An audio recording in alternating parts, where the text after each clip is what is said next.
It's the morning of March 15th.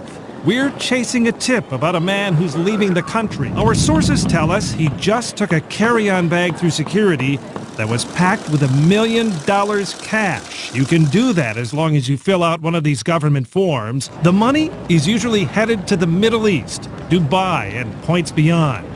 Our sources say last year alone, more than $100 million cash left MSP in carry-on luggage. How much money do you think has been sent around fraudulently here inside Minnesota? Over the years, I would say anywhere from 80 to $100 billion. The Somalian fraud is nationwide. Columbus, Ohio has the second largest Somali population after Minneapolis. The money is in suitcases in Columbus. It flies to Minnesota. It goes to Minneapolis, then the couriers in Minneapolis pick up that money, combine it with the money in Minnesota, and take it overseas. What's the name of the child care here? I ask, has this place ever been a child care? The woman says no.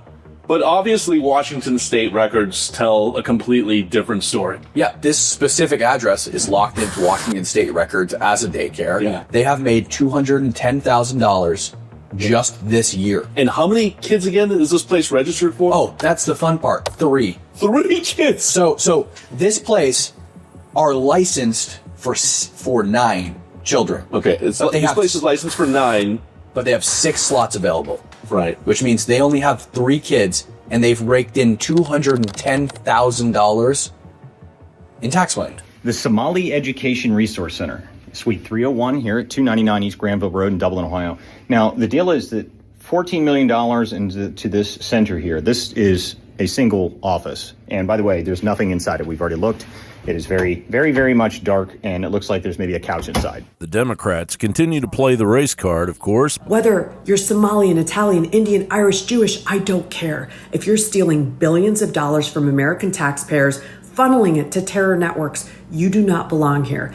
That's not called immigration in America. That is called criminality. What do you make of this argument of failure to assimilate and sort of ruining America? How do you understand this? I mean, when I think about Stephen Miller and his white supremacist rhetoric, it reminds me of the way the Nazis described Jewish people.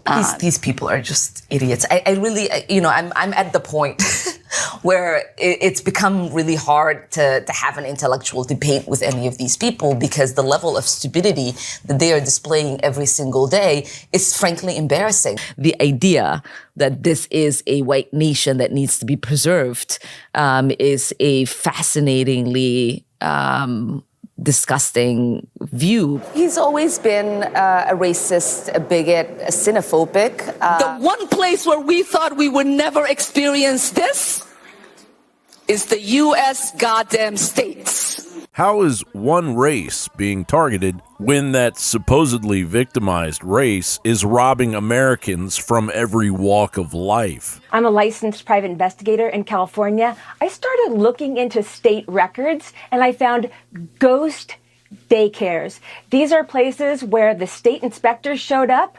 There would be 28 kids enrolled and there were no kids there in the middle of the day and in the middle of the week. The Attorney General of Washington State has called the journalists that are investigating the fraud that's going on. Yeah, that's apparently harassment. At Halauli Safia Child Care Center in Kent, Washington, they have received $863,000 since 2023. I don't see any signs right off the bat that it's a child care. Washington Attorney General Nick Brown has labeled it potential harassment that could lead to hate crime reports, emphasizing that unsubstantiated accusations and door-knocking disrupts providers and families. A lot of this is generated by the president and Elon Musk tweeting out unverified reports in Minnesota, and that quickly, grew a storm across the nation. What I'm concerned about is YouTubers showing up at your porch and filming children. This coming from an attorney general that is aggressively targeting Christians. But if you have nothing to hide, what's the problem? John Bound reporting for Info.